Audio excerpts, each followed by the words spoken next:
এখান থেকে গোপালপুর গ্রামে আমাকে লিখেছেন, সুপ্রিয় আপনার উপস্থাপক সালাম দিবেন।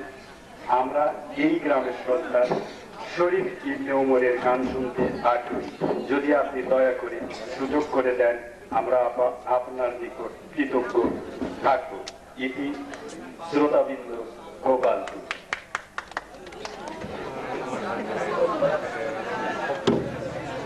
এটা কি আপনি হারমোনিয়ামে করবেন না নিজে দাঁড়িয়ে করবেন?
ওরে আমার দেহ কালার লাইগা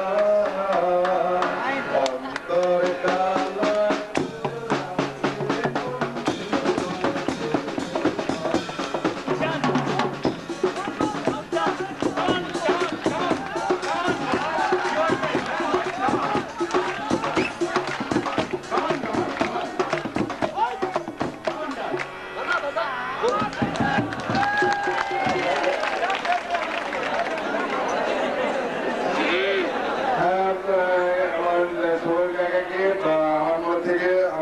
ধন্যবাদ যে আপনি আমাকে 100 টাকা দেন। মুখ্য বিষয় না, মুখ্য বিষয় হচ্ছে যে আপনি আমার গান শুনে আমাকে যে অনুপ্রেরণাটা দিচ্ছে এবং সেই অনুপ্রেরণাটাই সবচেয়ে বড় আমার দিচ্ছে। আর সেই জন্যই আমি আপনার উপহারটাকে সাদরে গ্রহণ করলাম।